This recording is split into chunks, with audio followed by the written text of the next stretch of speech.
Sir बताइए, गठिया से आजकल पब्लिक बहुत परेशान है।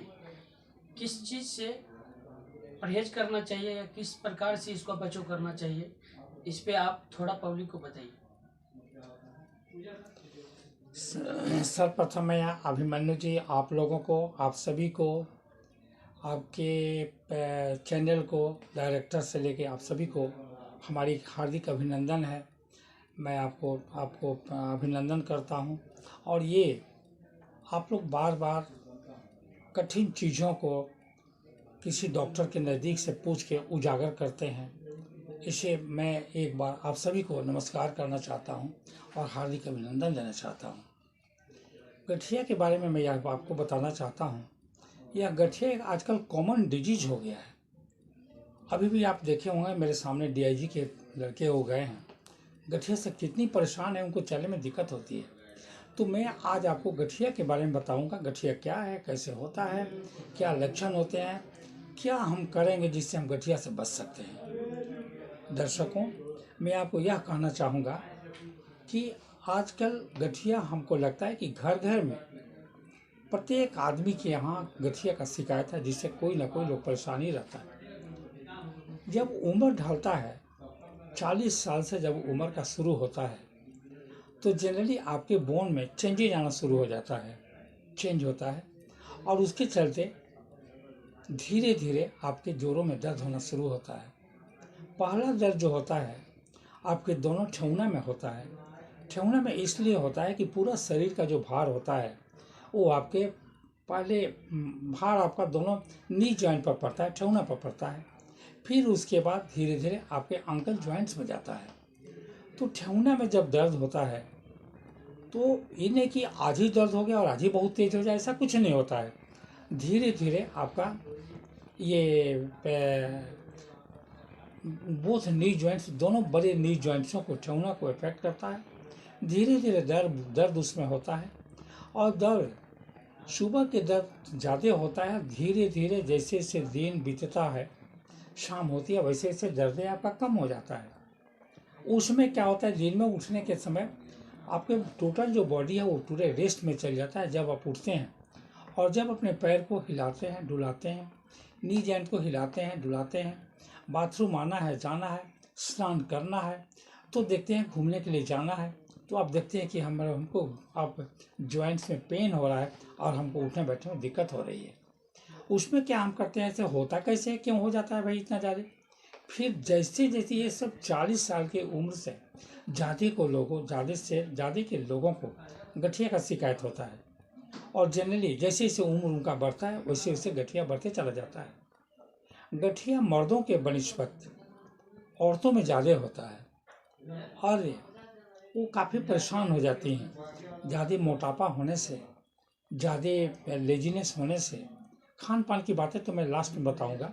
ये जब तकलीफ़ें होता है तो उनको चलने में दिक्कत होती है। फिर धीरे धीरे धीरे धीरे उनके सभी जोड़ों को जकड़ लेता है, जैसे नी जॉइंट को जकड़ा, फिर अंकल जॉइंट्स को जकड़ा, फिर एल्बो को जॉइंट, फिर रिस्ट को भी जकड़ता है, फिर शोल्डर को जकड़ता है, फिर हम देखते हैं सर्वाइकल को भी जकड़ता है। जबकि हमको सिर को हिलाने में, डुलाने में, कहीं देखने में बहुत दिक्कत होती है। इनके बाद हम देखते हैं कि पैर में कैसे आ गया। जब 40 साल के होता है तो कहीं चोट लगने से उनके लिगामेंट में कभी कभी चोट आ जाती है, जिससे लिगामेंट्स उनका कहीं कहीं टूटता है। और टूटने के चलते धीरे धीरे जब उनमें उनका दोनों नी जॉइंट जकड़ना शुरू हो जाता है, तब वो समझते हैं कि अब मुझे काफ़ी दिक्कत हो रही है। उनको बाथरूम उठने में, बैठने में, चलने में काफ़ी दिक्कत होती है। वो बाथरूम बैठ भी नहीं सकते हैं, तब उन्हें कम्बोर्ड की ज़रूरत पड़ जाती है, और कम्बोर्ड यूज करते हैं। आज भी मैंने पूछा, एक आदमी अभी आए थे, लड़के थे डीआईजी साहब के, उनसे पूछा कि तब आप इंडियन लेट्रिन पर तो ना बैठते हैं? उन्होंने कहा नहीं सर, मैं लगता है कि 1-1.5 साल से मैं वो कम्बोर्ड का यूज कर रहा हूँ, बैठा ही नहीं जाता है। और देखते हैं मोटा उनका नी जॉइंट काफ़ी मोटा हो गया, घूम मोड़ने में भी दिक्कत होता है। होता क्या है, कार्टिलेज के टूटने से, चोट लगने से, ज़्यादा घिसने से दो जॉइंट्स के बीच में जो लिगामेंट होते हैं वो धीरे धीरे टूट जाते हैं। क्यों टूटता है, तो टूट जाते हैं जिसके चलते उनको असुविधा होती है। फिर भी जब उनके वो जो लिगामेंट टूटते हैं तो एक साइनोवियल मेम्ब्रेन होता है जो चारों तरफ से उसको घेर के, लिगामेंट को घेर के रहता है। और लिगामेंट का क्या काम है, उस साइनोवियल मेम्ब्रेन होता है जो हमारे लिगामेंट्स को चारों तरफ से जकड़ के रखता है। और उससे एक तरह का स्राव होता है। वो स्राव कौन चीज़ है, साइनोवियल फ्लूइड पास करता है, जिससे हमारे दोनों ठेहुना के बीच में जो गैप है उसको चिकना करते रहता है। और धीरे धीरे जब वो भी साइनोवियल मेम्ब्रेन आपको किसी कारणवश वो भी देना बंद कर देता है तो आपको उठने में, बैठने में चिकनाई उसका घट जाता है। ऐसे डॉक्टर लोग बोलते हैं, हमारे और आर्थो के डॉक्टर साहब लोग बोलते हैं कि आपका लिक्विड सूख गया है, कोई उपाय नहीं है, इसको अब लिगामेंट को आपको नी को चेंज करना पड़ेगा। लेकिन मैं दर्शकों आपको यह बताना चाहता हूँ कि लिगामेंट फिर जुड़ता है। अगर जुड़ता नहीं तो हमारे साइनोवियल मेम्ब्रेन फिर उसको देना, ब्लड देना, ऐसी लिक्विड देना शुरू कर देता है। जैसे अगर मान ली कि हमारे यहाँ इसकी सुविधा है एलोपैथ की, मैं किसी पैथ की बात नहीं करना चाहता हूँ, किसी पैथ में इसकी व्यवस्था नहीं है कि उनका लिगामेंटल रप्चर हो गया और उनके साइनोवियल मेम्ब्रेन और साइनोवियल फ्लूइड जो देना चाहता है उसके दोनों लिक्विड, हमारे यहाँ ऐसी व्यवस्था है कि वो लिगामेंट्स, साइनोवियल मेम्ब्रेन लिगामेंट को फिर से लिक्विड देता है और लिक्विड देके उसको चिकना कर देता है। चिकना आफ्टर मेडिसिन ट्रीटमेंट, और फिर आदमी धीरे धीरे धीरे धीरे ठीक हो जाता है।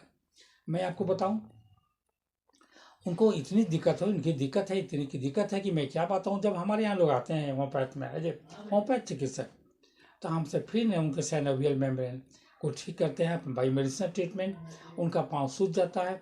और कभी कभी मैं बताऊंगा कि आप लोग, बहुत लोगों को, मैक्सिमम लोगों को मैं देखता हूँ, 60% लोगों को जब उसमें साइनोवियल जूस से उसमें जाता है, लिक्विड जाता है साइनोवियल मेम्ब्रेन से, तो वो अंदर नहीं दे के ऊपर ही दे देता है।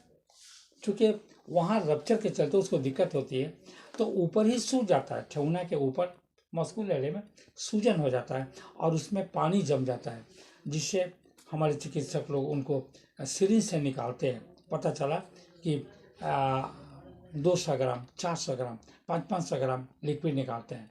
लेकिन मैं आपको यह कहना चाहता हूँ कि अगर साइनोवियल फ्लूइड नी ज्वाइंट को देना बंद कर दे, किसी ज्वाइंट्स को देना बंद कर दे, तो आप निकलवाएं नहीं, किसी होम्योपैथ डॉक्टर्स के पास जाए जो अच्छे डॉक्टर चिकित्सक हैं उनके पास। हमारे सभी डॉक्टर चिकित्सक अच्छे हैं, उनके पास जाएं। अगर उन लोगों के पास नहीं हो तो अपने सीनियर से कांटेक्ट करें और सीनियर से कांटेक्ट करके उसका ट्रीटमेंट लें। फिर से उनका चलना फिरना और जो भी उनका ब्लड फ्लूइड जो उनके ऊपर जम जाता है, ठेहुना के ऊपर एक लगता है 2-2 इंच, 3-3 इंच सोथ जैसा हो जाता है। और वो एक इतना सोथ हो जाता है कि उनको पैर हिलाने में दिक्कत होती है, मोड़ने में दिक्कत होता है। फिर धीरे धीरे धीरे धीरे वो फ्लूइड उसमें पास करता है और वो पेशेंट हमारा ठीक हो जाता है। अब हम आए उसके तरफ, हम धीरे धीरे क्या होता है कि, और इसी के कारण जब साइनोवियल फ्लूइड अंदर जाता है, चिकनाई जब होता है, तब हम अपने शरीर को बढ़िया से हिलाते हैं, जोरों को हिलाते हैं, चलने, उठने, बैठने, कूदने, फानने, खेलने में फिर काफ़ी आराम मिलता है।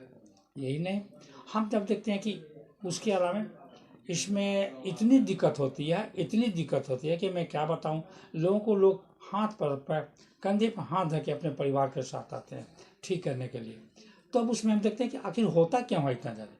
हमने पहले बताया कि लिगामेंट के रप्चर करने से साइनोवियल फ्लूइड अंदर देना बंद करते हैं और ऊपर देना शुरू कर देता है।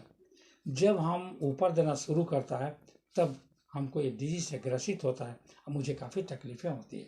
इसमें हाई टेम्परेचर भी होते हैं, और वे ही नहीं, हाई टेम्परेचर होता है, ठंड भी लगती है। वहाँ जो हमारा नी जॉइंट है उसमें ये आपका लाल हो जाता है, लाल होके बुखार भी होता है।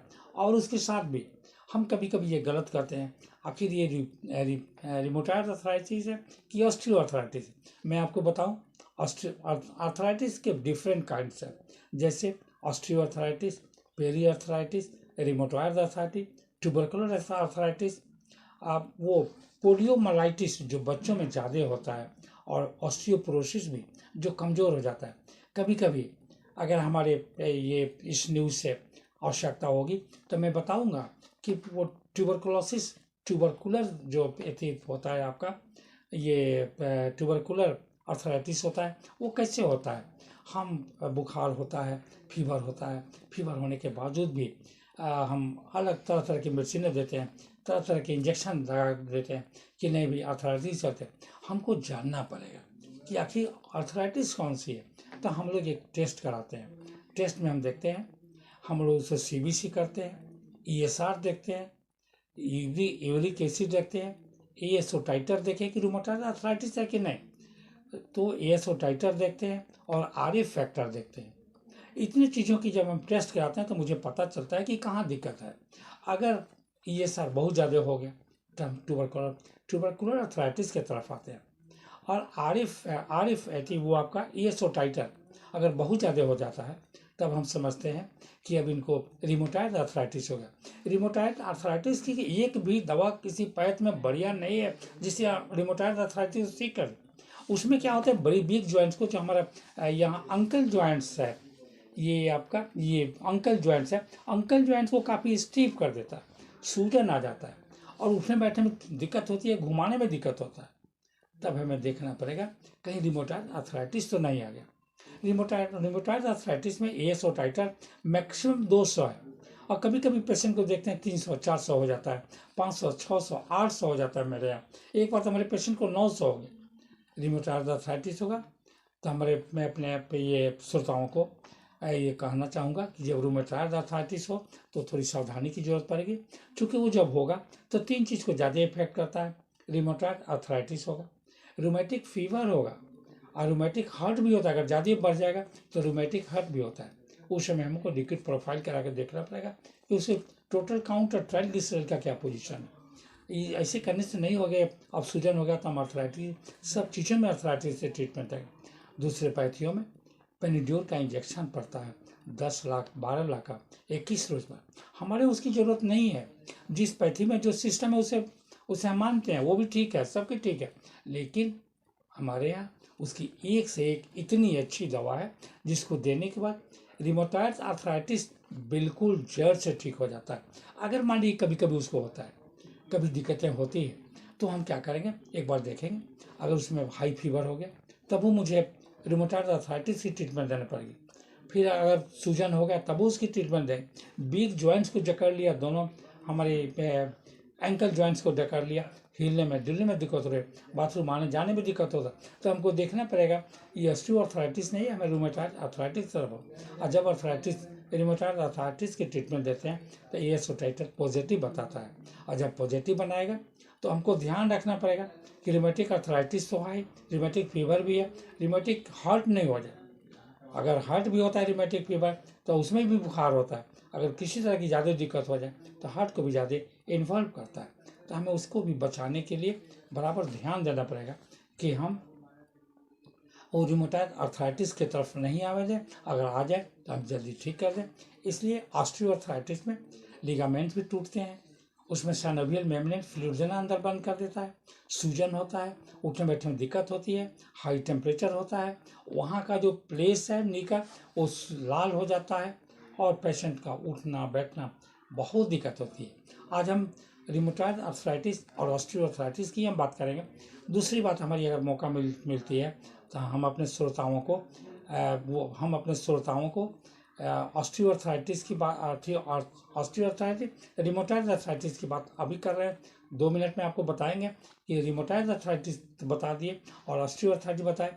उसमें हम देखते हैं ट्यूबरकुलोसिस अर्थराइटिस क्या होता है, पोलियो अर्थराइटिस, ये रिमोटॉइड अर्थराइटिस, ट्यूबरकुलर अर्थराइटिस क्या होता है, पोलियोमाइलाइटिस क्या होता है जो बच्चों में होता है, बच्चों को भी कभी सूज जाता है, क्यों। फिर उसके बाद देखते हैं ऑस्टियोपोरोसिस। जैसे ऑस्टियोपोरोसिस को मैं बताऊं कि किस तरह से लकड़ी सीधा लकड़ी है और उसमें घून लग जाता है अंदर से, तो ज़रा सा भी कुछ हिला डोला कहीं आपने जोर से धक्का भी लगा दिया तो टूट के गिर जाता है। वही हमारे बॉडी की भी बनावट है जिसमें ऑस्टियोपोरोसिस होता है। तो ऑस्टियोपोरोसिस में इतना कमज़ोर हो जाता है कि जिसके चलते वो टूटने का डर रहता है, कहीं से भी टूटेगा। हम लोग वहाँ पर काफ़ी प्रिकॉशन देते हैं और प्रिकॉशन देने के बाद हम ठीक कर देते हैं। मैं कुछ दवाओं के नाम रखूँ, किसमें मैं दवाओं बताऊँगा, किसमें वो रस्टक्स भी चलेगा, लीडनपाल भी चलेगा, सिमिसी भी चलेगा और रिमोटॉइड अर्थराइटिस जब हो गया तो Gaultheria is the best medicine to control the rheumatoid arthritis. चाहे उसका ISO टाइटल 7 से क्यों ना हो, 5 से क्यों ना हो, 9 से क्यों ना हो, हमारे 9 साल तक आया। जबकि उसमें बहुत डर लगता है कि उसको रिमोटॉइड आर्थराइटिस में रूमेटिक हार्ट हो जाएगा। उसके बावजूद भी इतनी सारी दवाएं हैं, इतनी दवाओं का हम यूज करते हैं। खाने के लिए हम कोशिश करते हैं आप पालक न खाएं, पनीर न खाएं, बंधा गोभी न खाएं, अंडा का ज़्यादा यूज नहीं करें और थोड़ा रेस्ट रखें। ऐसी तकलीफ हो तो रेस्ट रखें, टाइम पर दवाएं खाएं, तो आप इससे बिल्कुल निश्चिंत हो जाएंगे। मैं अपने अपने श्रोताओं को बताना चाहता हूं, आप 99% ठीक है, जबकि आपको ऑस्टियोआर्थराइटिस हो जाए तो आप घबराएं नहीं। खान पान पर काफ़ी ध्यान रखें, खूब गाढ़ा दाल नहीं खाएं, वो रेड मीट नहीं खाएं कभी, क्योंकि यूरिक एसिड बढ़ जाता है, उससे पता नहीं चलता। तो रेड मीट से भी आपका यूरिक एसिड बढ़ेगा, तो यूरिक एसिड बढ़ेगा तो सबसे बढ़िया दवा हमारी ये है पूरे जगत में। ये नहीं कि केवल मेरे यहाँ मेरी ही कंपनी बनाती है, वैसे कुछ नहीं, सारी कंपनियाँ बनाती है। Urtica urens is the best medicine to control the uric acid. हमेशा यूरिक एसिड की जांच कराएं। अगर यूरिक एसिड बराबर बढ़ा रहता है तो किडनी को भी इफेक्ट करता है। ये नहीं कहेंगे तो खाली आर्थराइटिस को इफेक्ट करेगा, आपको किडनी को भी इफेक्ट करेगा। ये टाइटस अगर ज़्यादा बढ़ता है जिसको हम रिमोटॉइड आर्थराइटिस कहते हैं, तो वो आपको हार्ट को भी डिस्टर्ब करेगा। इसलिए सभी चीज़ों को ध्यान में रखते हुए अगर और ज़्यादा दिक्कत होता है, ऑस्टियोपोरोसिस के चल जाता है, तो हमारी हड्डी भी कभी फ्रैक्चर हो सकता है। इसलिए हम बराबर अपने श्रोताओं को ध्यान रखेंगे कि ये सारी चीज़ों हमें थोड़ी प्रिकॉशन की ज़रूरत है और उसे इमीडिएट अपने किसी नज़दीक के चिकित्सकों से दिखावें। नहीं हो तो अच्छे से चिकित्सकों से अपना सजेशन लें और क्योर करें। इसी सारी बातों के साथ मैं अपना परिचय इसी सारी बातों के साथ मैं आपको एक बार अपनी परिचय देते हुए एक बार आपको शुभकामना में करूँगा। मैं doctor professor RP Singh, Patna homeopathic medical college and hospital, head of the department of medicine. साथ साथ हम 4 राजभवन के डॉक्टर हैं, बिहार, गुजरात, मेघालय, सिक्किम। हम इंडिया के सेक्रेटरी जनरल हैं और हम वर्ल्ड के अच्छे स्पीकर हैं जहां हमें हमेशा ज़रूरत पड़ती है। तो इतने सारे पोस्टों पर, और मैं बताऊं तो इंडिया के 17 पोस्ट पर हैं। इसलिए मैं एक बार वो तो कोई काम नहीं करता, काम हमारी एक्सपीरियंस, हमारी एजुकेशन करेगा। इसलिए एक बार अपने श्रोताओं को हार्दिक अभिनंदन करते हुए, स्वागत करते हुए, मैं चैनल के माध्यम से सभी पदाधिकारियों को अभिनंदन करना चाहता हूं कि आप बीच बीच में हमारी या किसी की गुण से गुण डिजीज़ों को लेके आप तक पहुंचाते हैं। इसलिए मैं इनको बहुत बहुत धन्यवाद देना चाहूँगा। इन्हीं बातों के साथ अपने वाणी को विराम देते हुए आप सबको हमारी हार्दिक शुभकामना, बधाई।